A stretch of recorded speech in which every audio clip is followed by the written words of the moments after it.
Tulsi Gabbard never imagined that her investigation into federal transportation grants would lead her to uncover the most sophisticated money laundering operation in American infrastructure history. When she discovered that California Governor Gavin Newsom had been using the $128 billion high-speed rail project as a front for channeling money to Clinton Foundation allies and foreign interests, she realized this wasn't just about cost overruns and project delays.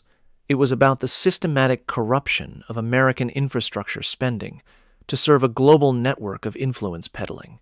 But exposing the truth would mean taking on one of the most powerful governors in America, a man who controlled billions in federal funds and had deep connections to the same Clinton network that had already proven it would kill to protect its secrets. Asterisk. The whistleblower's package arrived at Tulsi Gabbard's Washington office on a humid Tuesday morning in July, delivered by a courier who vanished into the D.C. traffic before anyone could ask questions. Inside the unmarked envelope was a single encrypted hard drive and a handwritten note that made Tulsi's blood run cold. The California Rail Project isn't about transportation. It's about washing money for the same people who killed Marcus Webb. Newsom is just the front man. The real operators are the ones you've been fighting all along. Asterisk. As a member of the House Transportation and Infrastructure Committee, Tulsi had been following the California high-speed rail project's spectacular failures with growing concern. What had started as a $33 billion initiative to connect Los Angeles and San Francisco had ballooned to an estimated $128 billion, while delivering virtually nothing, no completed track, no functioning trains, just an endless series of cost overruns and delays that had become a national embarrassment. 1, 2, 3. But the reference to Marcus Webb, the Clinton Foundation whistleblower who had died under suspicious circumstances during her previous investigation, suggested that California's rail disaster was connected to something far more sinister than simple government incompetence. Dr. Sarah Chen, her chief of staff and former Army intelligence analyst, spent 3 days breaking the encryption on the hard drive. What they found inside challenged every assumption about the nature of the rail project and its true purpose. "Ma'am, these aren't just cost overruns," Chen reported during a secure briefing in Tulsi's private office. "This is a systematic money laundering operation that's been using the rail project as cover to move billions of dollars to offshore accounts, shell companies, and organizations that have direct connections to the Clinton Foundation network we exposed last year." The files revealed that Governor Newsom hadn't just mismanaged the rail project. He had deliberately structured it to maximize opportunities for financial manipulation while minimizing accountability. Contracts had been awarded to companies that existed only on paper. Subcontractors had been paid for work that was never performed, and enormous sums had been transferred to consulting firms that were actually fronts for money laundering operations. "Look at this," Chen continued, displaying a complex flowchart that mapped financial relationships between rail contractors and various shell companies. Every major contract on this project flows through intermediaries that can be traced back to the same network of offshore accounts and shell companies that we identified in the Clinton Foundation investigation. The pattern was unmistakable and deeply disturbing. The California high-speed rail project wasn't just a failed infrastructure initiative. It was a sophisticated money laundering machine that had been designed from the beginning to divert taxpayer funds to a network of political operatives and foreign interests. But it was the communications intercepts that revealed the true scope of Newsom's involvement and his connections to the broader Clinton influence network. Governor Newsom coordinating directly with Hillary Clinton's representatives about using rail contracts to fund their political operations, Chen explained, playing an audio file that had apparently been recorded during a secure conference call. Listen to how casually they discuss stealing billions of dollars in federal transportation funds. Newsom's distinctive voice was clearly audible despite the poor audio quality. The federal grants provide us with approximately $4 billion in flexible funding that can be structured through the usual channels. Hillary's people have identified the shell companies and offshore accounts that can handle the volume without triggering federal oversight. The response came from someone identified in the transcript as Foundation Coordinator, whose voice patterns matched those from previous Clinton Foundation recordings. The timeline needs to be accelerated. We have political operations in 12 states that require immediate funding, and the window for moving large amounts without detection is closing rapidly. How much are we talking about? Newsom asked. Approximately $2.8 billion over 18 months, routed through the rail project's contractor network. The beauty of infrastructure spending is that nobody questions cost overruns or change orders, especially on a project this complex.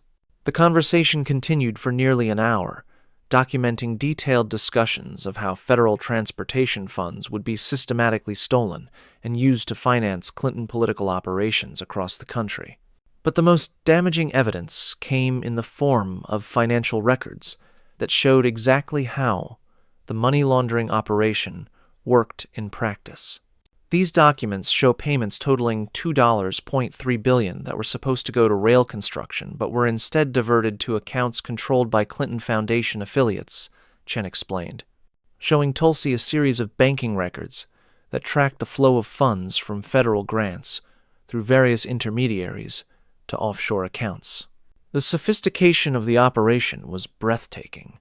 Money would be allocated to legitimate-sounding contractor services, then transferred through a series of shell companies and consulting agreements, before ultimately ending up in accounts that funded Clinton political activities, foreign influence operations, and what appeared to be ongoing payments to the same murder network that Tulsi had exposed in her previous investigations. The rail project was never supposed to be completed, Chen observed. It was designed to be a permanent money laundering machine that could justify unlimited cost overruns while providing cover for the theft of federal funds on an unprecedented scale. As Tulsi studied the evidence, she realized that she had uncovered something that went far beyond simple corruption or infrastructure mismanagement. This was evidence of systematic theft of federal funds to finance political operations that threatened the fundamental integrity of American democracy. Her secure phone buzzed with an encrypted message. Congresswoman Gabbard, this is Robert Chen. I've been monitoring your investigation from a secure location. What you've discovered about the rail project is just the beginning. Newsom isn't just stealing money, he's using it to finance the same network that tried to kill me. We need to meet. They're planning something big, and the rail money is funding it. The meeting with Robert Chen took place in a secure facility 50 miles outside Las Vegas, arranged through the same network of intelligence community whistleblowers who had been monitoring government corruption for years. Chen looked like a man who had been living in hiding for months, which, as Tulsi quickly learned, was exactly what he had been doing since his supposed suicide had been faked to protect him from the Clinton assassination network. Thank you for continuing the investigation, Chen said, his voice carrying the exhaustion of someone who had spent months looking over his shoulder. I've been tracking Newsom's rail operation from offshore, and what you've discovered is only about 30% of the total financial manipulation that's been taking place. Chen was a forensic accountant who had worked for the Government Accountability Office before discovering the Clinton Foundation murder network during Tulsi's previous investigation. His apparent death had been staged by white-hat intelligence operatives, who needed to protect him while he continued gathering evidence of government corruption from a secure location. The California Rail Project is the crown jewel of what they call infrastructure washing, Chen explained, opening a briefcase filled with financial documents and encrypted communication transcripts. It's a system for stealing federal infrastructure funds and using them to finance political operations, foreign influence campaigns, and assassination networks, while maintaining complete deniability about the money's true destination. The system Chen described was more sophisticated than anything Tulsi had previously encountered. Federal transportation grants would be allocated to legitimate-sounding infrastructure projects, but the contractors and subcontractors were actually shell companies controlled by the Clinton network. Work would be dramatically overbilled, or never performed at all, with the stolen funds flowing through complex webs of offshore accounts before being used to finance activities that served Clinton political interests. Gavin Newsom was recruited into this system during his time as San Francisco mayor, Chen continued. Hillary Clinton's operatives identified him as someone with political ambitions, family financial pressures, and moral flexibility who could be developed into a high-level asset over time. The recruitment had been gradual and sophisticated, using the same techniques that the Clinton network had perfected for compromising government officials. Newsom had been offered lucrative business opportunities for his family members, introduced to powerful political donors who could advance his career, and gradually drawn into financial arrangements that made him dependent on continued cooperation with Clinton interests. By the time he became governor, Newsom was essentially a wholly owned subsidiary of the Clinton political machine, Chen explained. The rail project wasn't his idea. It was handed to him as a vehicle for generating the massive amounts of untraceable funding that Hillary needed for her post-2016 political operations. But it was the international connections that truly revealed the scope of the operation and its threat to American national security. The stolen rail money isn't just funding domestic political operations, Chen said, showing Tulsi a series of banking records that tracked fund flows to accounts in Switzerland, the Cayman Islands, and Singapore. It's being used to finance Clinton influence operations in foreign countries, essentially turning American taxpayers into unwitting funders of activities that serve foreign rather than American interests. The evidence showed that approximately $800 million in stolen rail funds had been used to finance Clinton Foundation activities in Ukraine, Syria, and several African countries where Hillary had significant business interests. The money was being used to corrupt foreign officials, influence election outcomes, and provide operational support for activities that violated American foreign policy objectives. Hillary Clinton is essentially operating as an unregistered foreign agent, using stolen American infrastructure funds to advance the interests of foreign governments and criminal organizations that pay for her services, Chen explained. And Gavin Newsom is her primary funding mechanism for these operations. But the most chilling revelation came when Chen described the rail project's connections to the same assassination network that had been eliminating Clinton enemies for decades. The rail contractors aren't just money laundering fronts, he said, his voice dropping to a whisper. Some of them are operational covers for the elimination teams that handle witness disposal and threat neutralization. Newsom has been using rail contracts to pay for murder operations while maintaining complete deniability about their true purpose. Chen provided documentation showing that several rail subcontractors were actually security firms that specialized in what they euphemistically called risk management and threat mitigation. These companies had received over $200 million in rail funds, while performing virtually no legitimate construction work, instead providing services that included surveillance, intimidation, and, when necessary, elimination of people who posed threats to Clinton interests. The beauty of the system is its deniability, Chen explained. If anyone questions why a construction project is paying security companies hundreds of millions of dollars, the answer is always safety and risk management. But the real services being provided are much darker.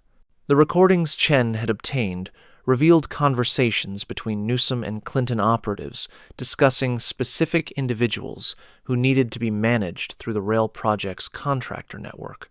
The Morrison problem needs to be handled before he can provide testimony to Congress. Newsom's voice was clearly audible on one recording. Can the rail project's security contractors handle this type of situation? Our risk management team has extensive experience with whistleblower situations, came the response from someone identified as network coordinator. The rail contracts provide perfect cover for the kind of comprehensive solution that Mr. Morrison's situation requires. And the cost? Approximately $3.2 million, billed as emergency security consulting for threatened infrastructure assets. Completely legitimate from an accounting perspective. Completely effective from an operational perspective. The recording was dated 2 weeks before Robert Morrison, a federal prosecutor investigating Clinton Foundation activities, had died in a car accident that investigators had ruled was caused by mechanical failure. As Chen finished his presentation, Tulsi felt the full weight of what she had discovered. The California high-speed rail project wasn't just the largest infrastructure fraud in American history. It was a funding mechanism for assassination operations that had been eliminating American citizens while maintaining the, quote, appearance of legitimate government spending. "How many people have been killed using rail project funds?" she asked, though she dreaded the answer. "Based on the contractor payments I've been able to trace, at least 47 individuals over the past 5 years, Chen replied. Federal prosecutors, congressional investigators, journalists, and government auditors who got too close to the truth about various Clinton operations. The scope of the conspiracy was staggering, but Chen's final revelation was even more disturbing. "They're planning something big," he said, his voice tight with fear. "The communications I've intercepted suggest that they're preparing for what they call Phase 2 of the infrastructure washing operation. They want to expand the model to every major infrastructure project in the country, creating a permanent funding stream for political operations and assassination networks that would be virtually impossible to detect or stop." As Tulsi left the secure facility, she realized that she wasn't just investigating fraud or corruption. She was uncovering evidence of a systematic assault on American democracy that used taxpayer-funded infrastructure projects to finance murder operations and foreign influence campaigns. The question now was whether she could expose Newsom's role in this network before becoming the next target of the assassination operation that her investigation was threatening to destroy. The counterattack came with devastating speed and precision, targeting not just Tulsi's investigation but her personal credibility and family safety. Within 24 hours of her meeting with Robert Chen, her congressional office was subjected to what appeared to be a sophisticated cyber attack that corrupted her computer systems and deleted key files related to the rail investigation. But it was the personal attacks that revealed the true desperation of the forces she was confronting. Suddenly, her social media accounts were flooded with accusations that she was being investigated for financial improprieties related to her military service, that she had been seen meeting with known Russian agents, and that she was using her congressional position to benefit foreign governments that opposed American interests. "They're using the same playbook they used against everyone else who threatened their operations," Dr. Chen observed during an emergency security briefing in Tulsi's secure office. "Character assassination, financial harassment, and gradually escalating threats until the target either retreats or is eliminated." The attacks were coordinated across multiple platforms and appeared to be funded by resources that far exceeded normal political opposition research capabilities. Professional trolls were posting damaging content about Tulsi on social media platforms. Legitimate news outlets were receiving anonymous tips about alleged corruption in her office, and federal agencies were suddenly conducting audits of her congressional finances and staff activities. But the most ominous development came when Dr.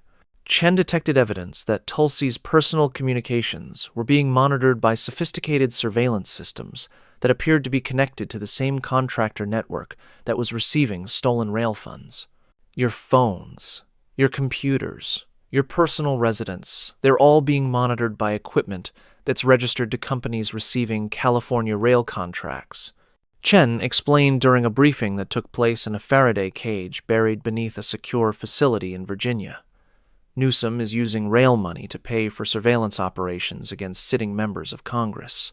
The surveillance was comprehensive and appeared to be designed not just to monitor Tulsi's activities, but to gather compromising information that could be used to destroy her reputation or coerce her cooperation. Hidden cameras had been discovered in her apartment. Her office phones were being intercepted, and tracking devices had been placed on her vehicles. "This isn't random opposition research," the security specialist explained after completing his analysis. "This is a comprehensive intelligence operation that's being funded by stolen federal infrastructure money and coordinated by people with access to advanced surveillance technology." But it was the discovery of a planned assassination attempt that confirmed Tulsi's worst fears about the scope of the threat she was facing. "We intercepted communications between Newsom's office and a security contractor that's receiving rail funds," Chen reported during an encrypted video conference. They're planning what they call a permanent solution to the congressional oversight problem, scheduled to look like an accident during your upcoming trip to California. The plan was sophisticated and had apparently been developed by the same operational team that had eliminated dozens of other threats to Clinton interests over the years. Tulsi's official travel schedule would be used to create opportunities for what would appear to be accidental death, while the surveillance network would ensure that any evidence of murder was eliminated before investigators arrived. They're not just trying to stop your investigation, Chen explained. They're preparing to eliminate you and use your death as a warning to other congressional investigators who might be tempted to look too closely at infrastructure spending. The revelation forced Tulsi to make a decision that would determine not just her own survival, but the fate of American infrastructure spending for decades to come. She could retreat, abandon her investigation, and hope that her enemies would be satisfied with neutralizing the threat she represented. Or she could accelerate her investigation, release the evidence she had gathered, and trust that public exposure would provide protection from assassination attempts. The decision came when she received a secure communication from an unexpected source. A group of federal employees from multiple agencies who had been secretly investigating infrastructure corruption for years and were prepared to provide additional evidence that would expose the full scope of the conspiracy. We represent career professionals in the Department of Transportation, the Government Accountability Office, and several intelligence agencies who have been documenting the systematic theft of federal infrastructure funds, the message explained. What you've discovered about the California Rail Project is just one component of a much larger operation that spans dozens of states and hundreds of billions of dollars in stolen taxpayer money. The group, which identified itself only as Infrastructure Integrity, had been collecting evidence of corruption for over 3 years, but had been unable to act because the conspiracy reached too high into government leadership for normal whistleblower protections to be effective. Our analysis shows that approximately $400 billion in federal infrastructure spending over the past decade has been diverted through contractor networks controlled by political operatives who use the stolen funds to finance activities that serve foreign rather than American interests. The communication continued. Governor Newsom is just one node in a network that includes governors, senators, cabinet officers, and federal agency administrators who have been systematically looting infrastructure programs for personal and political gain. The evidence they provided was comprehensive and devastating, showing that the California Rail Project was just the most visible example of a corruption system that had infected virtually every major infrastructure initiative in the country.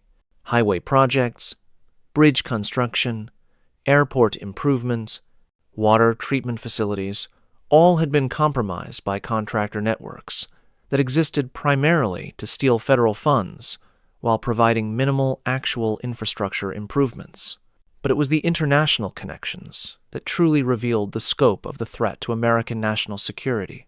The stolen infrastructure money is being used to finance influence operations in countries that are strategic competitors or enemies of the United States, the communication explained.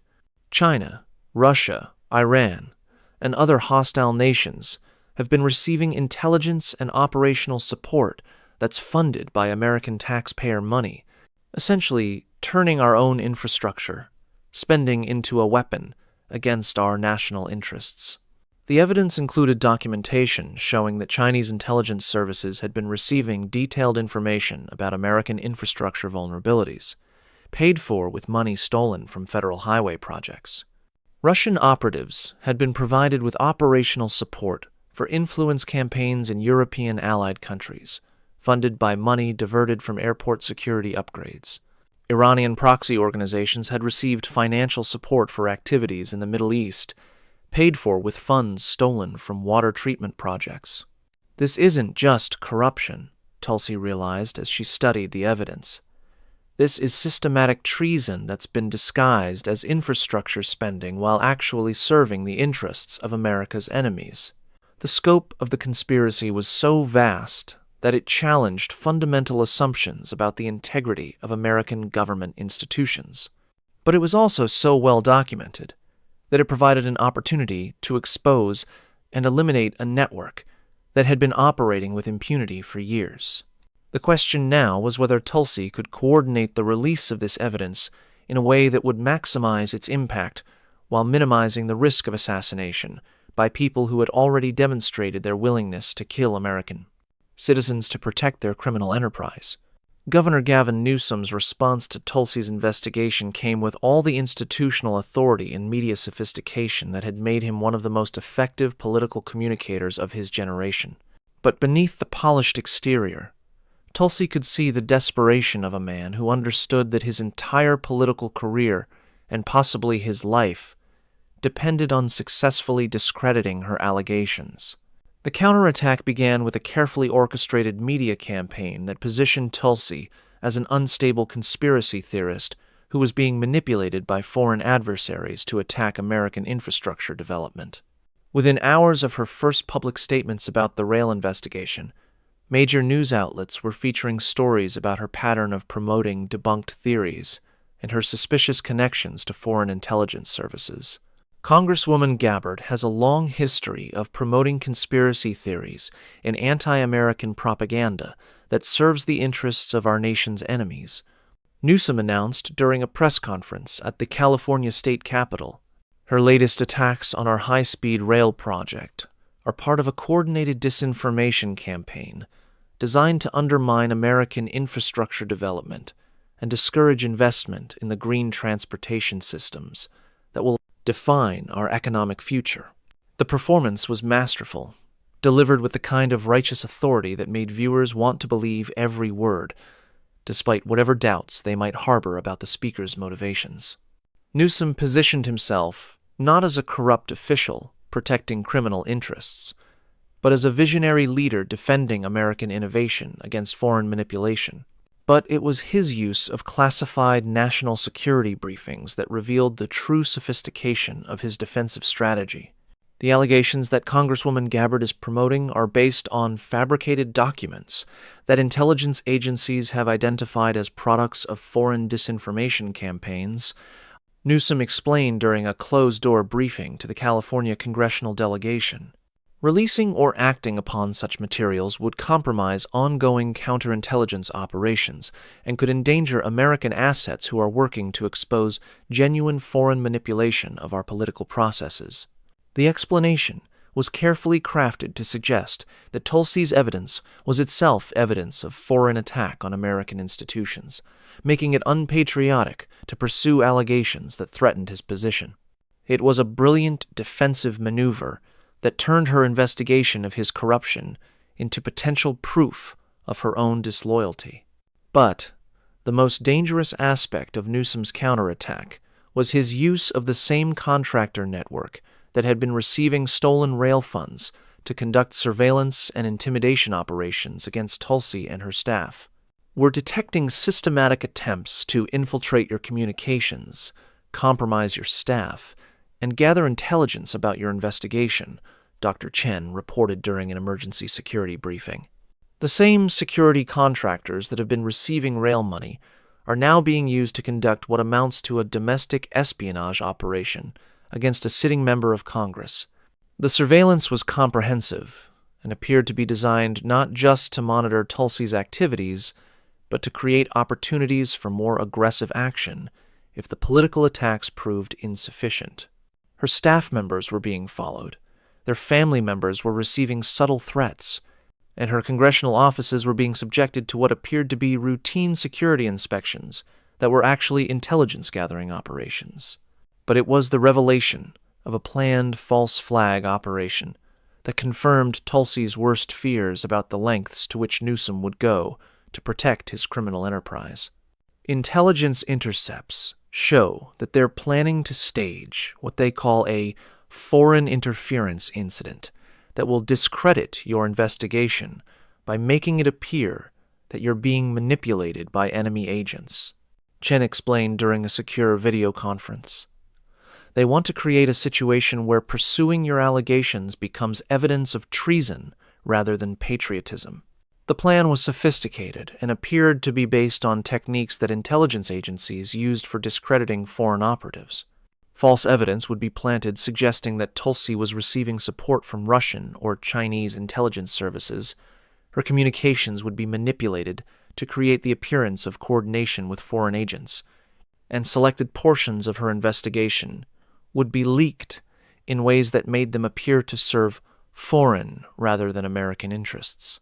Once they succeed in painting you as a foreign asset, they can justify any action taken against you as national security necessity, Chen warned, including assassination, which would be presented as the elimination of a compromised American official rather than the murder of a congressional investigator. The revelation forced Tulsi to accelerate her timeline and coordinate with the Infrastructure Integrity Group to release all available evidence simultaneously across multiple platforms before Newsom's false flag operation could be implemented. "We have one opportunity to get this right," she explained to her core team during their final planning session. "If we fail to establish the credibility of our evidence before they succeed in discrediting us as foreign assets, the entire infrastructure corruption network will remain in place while we're eliminated as threats to their operations." The release strategy was comprehensive and designed to overwhelm any attempts at suppression or disinformation. At exactly noon Eastern Standard Time on a Thursday in August, encrypted copies of the California rail evidence were delivered simultaneously to news organizations in 17 countries, congressional offices from both parties, and federal law enforcement agencies. But the most devastating component was a live television interview that would force the mainstream media to cover the story even if they preferred to ignore it. Governor Newsom has been using the California high-speed rail project as a money laundering machine to steal billions of dollars in federal funds and use them to finance assassination operations and foreign influence campaigns. Tulsi announced during a live interview that was broadcast simultaneously across multiple networks. "The evidence I'm releasing today proves that American taxpayers have been unwittingly funding murder operations and activities that serve the interests of our nation's enemies." She systematically presented the financial evidence, the communication intercepts, and the testimony of federal employees who had been documenting the conspiracy for years, creating a narrative that was comprehensive and impossible to dismiss as foreign disinformation. "This isn't about partisan politics or policy disagreements," Tulsi continued. "This is about the systematic theft of federal funds to finance activities that threaten the fundamental security of the United States. Governor Newsom has betrayed his oath of office, violated federal law, and endangered American lives in service of a criminal network that views taxpayer money as their personal slush fund." The response was immediate and overwhelming. Within minutes of the interview beginning, social media platforms were flooded with evidence from the release, and major news networks were scrambling to verify and report on allegations that could reshape American infrastructure policy for decades. But the most significant reaction came from federal law enforcement agencies that had been quietly investigating infrastructure to corruption and were now able to act on evidence that provided the foundation for criminal prosecutions. Based on the evidence provided by Congresswoman Gabbard and corroborated by our own investigations, we are opening criminal proceedings against Governor Newsom and multiple associates for conspiracy, fraud, money laundering, and violations of national security statutes, announced FBI Director Kash Patel during a press briefing that was carried live by every major network. As Tulsi watched Newsom's political career collapse in real time, she reflected on how her investigation into federal transportation grants had ultimately exposed the largest infrastructure fraud in American history, and its connections to assassination networks that had been operating with impunity for years. The California high-speed rail project would be terminated, its contracts voided, and its stolen funds recovered. But more importantly, the infrastructure corruption network that had been looting federal programs across the country would finally be exposed and dismantled. The question now was whether American infrastructure development could recover from the revelation that billions of dollars in taxpayer funds had been systematically stolen to finance activities that served America's enemies, rather than America's interests. The dominoes began falling with stunning speed once Newsom's protection network collapsed. Within 48 hours of Tulsi's televised presentation, federal investigators had executed search warrants on the governor's offices, personal residences, and the headquarters of every major contractor involved in the rail project. But it was the discovery of Newsom's private communications archive that truly exposed the scope of the infrastructure corruption network and its connections to the Clinton political machine. The archive, which Newsom had apparently maintained as insurance against potential betrayal by his co-conspirators, contained detailed records of every corrupt transaction, every stolen federal grant, and every assassination that had been financed through infrastructure projects across multiple states. What we found in Governor Newsom's files represents the most comprehensive documentation of political corruption in American history. Special Prosecutor Maria Rodriguez announced during a press briefing that was carried live by every major network. This wasn't just about one rail project or one state. This was a systematic campaign to loot federal infrastructure programs and use the stolen funds to finance political operations, foreign influence campaigns, and elimination networks that have been operating for over a decade. The files revealed that the Infrastructure Corruption Network had been coordinating activities across 17 states, systematically stealing federal funds from highway projects, bridge construction, airport improvements, and water treatment facilities, while using the stolen money to finance activities that served Clinton political interests and foreign adversaries. Governor Newsom was just one node in a much larger network, Rodriguez continued. His role was to manage West Coast operations, but there were similar networks operating in every region of the country, all coordinated through the same Clinton Foundation affiliates that Congresswoman Gabbard exposed in her previous investigations. The most shocking revelations came from Newsom's communications with what the files referred to as Infrastructure Command, a euphemistic term for the network's coordination center that had been operating out of offices connected to the Clinton Foundation in New York. We have documentation showing that Hillary Clinton was personally coordinating infrastructure corruption operations in multiple states, making strategic decisions about which projects to target and how stolen funds should be distributed to support her political objectives, Rodriguez announced as she displayed examples of the communications. One particularly damaging communication, dated 4 months earlier, showed Hillary directly ordering the expansion of infrastructure corruption operations to fund what she called 2028 preparation activities. The federal infrastructure spending for next year provides us with opportunities to generate approximately $15 billion in flexible funding, the message read. Newsom has confirmed that the West Coast operations can handle increased volume, and our partners in Texas, Florida, and New York have similar capabilities. We need to accelerate the timeline to ensure adequate resources for the upcoming election cycle. The response from Newsom was equally damaging. California operations can process an additional $4.2 billion annually through expanded rail, highway, and water treatment contracts. Our contractor network has been stress-tested and can handle the increased volume without triggering federal oversight. Recommend similar expansion in all partner states. But the most comprehensive evidence of the network's criminal activities came from what the files referred to as the infrastructure ledger, a detailed accounting of every stolen dollar, every fraudulent contract, and every service provided by network members over the past 8 years. The ledger revealed that the Infrastructure Corruption Network had stolen approximately $89 billion in federal funds while delivering virtually no actual infrastructure improvements, using the money instead to finance political operations, foreign influence campaigns, and assassination networks that had eliminated hundreds of threats to Clinton interests. We're looking at the largest theft of federal funds in American history, Rodriguez announced. Money that was supposed to build roads, bridges, and transportation systems was instead used to finance murder operations and activities that served the interests of America's enemies. As federal investigators worked through the massive archive of evidence, a clearer picture emerged of how the network had operated and why it had been so effective for so long.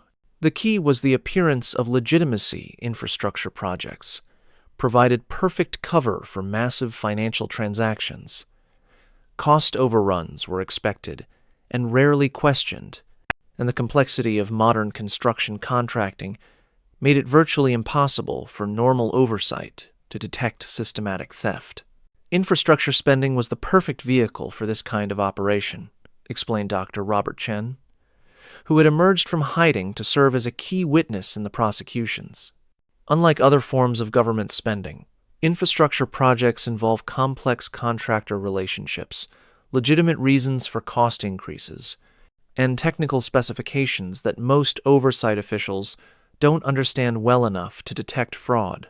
But it was the revelation of the network's international connections that truly shocked the American public and revealed the scope of the threat to national security. The stolen infrastructure money wasn't just funding domestic political operations, Rodriguez announced during another press briefing. It was being used to provide operational support to intelligence services from China, Russia, Iran, and other countries that are actively working to undermine American interests around the world. The evidence included communications showing that Chinese intelligence services had been receiving detailed information about American infrastructure vulnerabilities, paid for with money stolen from federal highway projects. 5. Russian operatives had been provided with resources for influence campaigns in NATO countries, funded by money diverted from airport security upgrades. Iranian proxy organizations had received financial support for activities throughout the Middle East, paid for with funds stolen from water treatment projects. Governor Newsom and his associates weren't just stealing money, Rodriguez continued. They were systematically betraying American national security interests by providing our enemies with intelligence, resources, and operational support that was funded by American taxpayers. As the scope of the infrastructure corruption network became clear, public reaction was swift and overwhelming. Polling showed that 94% of Americans supported criminal prosecution of everyone involved, while 89% favored the death penalty for officials who had provided aid to foreign adversaries. Congressional leadership from both parties called for immediate action to secure all federal infrastructure projects and implement new oversight mechanisms to prevent similar corruption. International allies began demanding explanations for how American infrastructure funds had been used to finance activities that threatened their security interests. But perhaps the most significant response came from the families of the network's victims, who began coming forward with evidence of suspicious deaths and cover-ups that had never been properly investigated. "My husband died trying to expose what he called the biggest infrastructure fraud in history," said Jennifer Walsh, widow of FBI agent David Walsh, who had been found dead of an apparent heart attack just days after beginning an investigation into suspicious contractor payments. "Now, I understand why he was killed, and I want everyone responsible to face justice for what they did to him, and to all the other people who died trying to protect American taxpayer money." As Tulsi watched the infrastructure corruption network's systematic destruction unfold on television from her congressional office, she reflected on how her investigation into California's rail project had ultimately exposed a criminal conspiracy that had been looting federal programs across the country while financing activities that served America's enemies. The network that Hillary Clinton and Gavin Newsom had built over years was finally crumbling. But the damage it had inflicted on American infrastructure and national security would take decades to repair. Billions of dollars in taxpayer funds had been stolen, critical infrastructure projects had been sabotaged or never completed, and hundreds of people had died to protect a criminal enterprise that viewed American government as nothing more than a vehicle for personal enrichment and political power. The question now was whether American infrastructure development could be rebuilt in a way that would prevent such systematic corruption from emerging again, or whether the revelation of how completely federal spending had been compromised would destroy public faith in government's ability to deliver basic services to its citizens. Asterisk.